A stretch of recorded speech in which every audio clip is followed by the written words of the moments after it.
Shalom, salam sejahtera bagi kita semua. Jangan lupa bersyukur hari ini.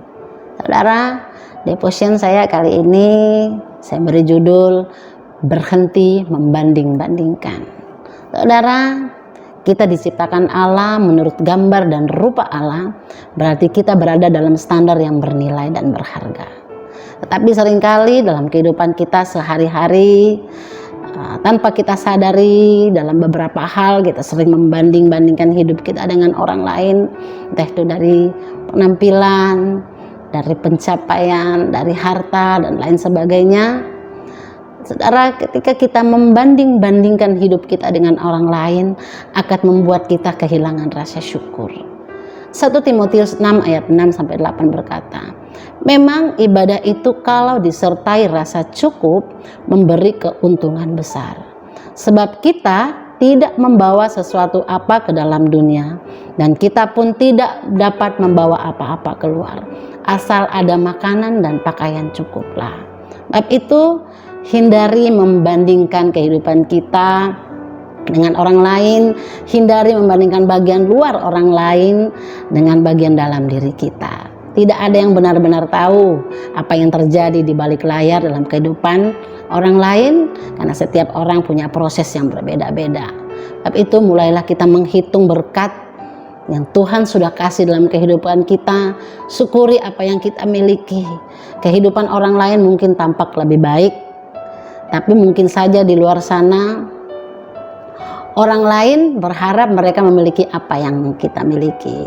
Sebab itu terapkan strategi ini untuk menyempurnakan latihan rasa syukur kita. Membanding-bandingkan akan membuat kita menjadi pribadi yang pendengki dan iri hati.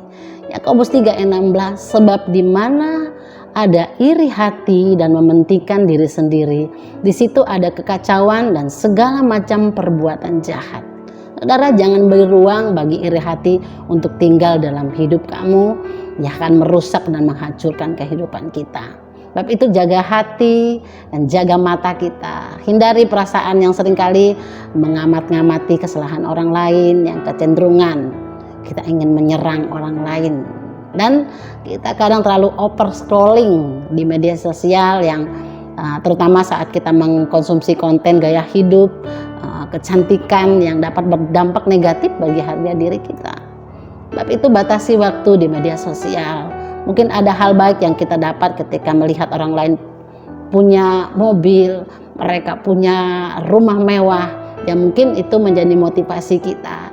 Namun siapa yang bisa menjamin perasaan kita untuk tetap terarah kepada hal yang positif? Yang ada mungkin itu akan menjadi pintu masuknya iri hati. Sebab itu membanding-bandingkan membuat kita menjadi tinggi hati. Kita bisa melihat dari perumpamaan orang Farisi dan pemungut cukai. Yang terkadang kita pun sama seperti orang Farisi yang merasa sudah melakukan perintah Allah dan menjalani hidup dengan baik. Jadi rasanya tidak perlu lagi dikomentari atau diperbaiki. Saudara, ketika kita membanding-bandingkan hidup kita dengan orang lain, kita kehilangan banyak hal. Kita akan kehilangan damai sejahtera, kita akan kehilangan teman, kita kehilangan berkat, kita kehilangan rasa percaya diri. Dan ketika kita kehilangan semuanya itu, kita cenderung menyakiti, kita cenderung melukai, kita cenderung menghakimi orang lain. Saudara, gunakan diri kita di masa lalu sebagai tolak ukur perbandingan. Satu-satunya kompetisi yang nyata yang kita miliki adalah siapa kita kemarin, siapa kita bulan yang lalu, siapa kita setahun yang lalu.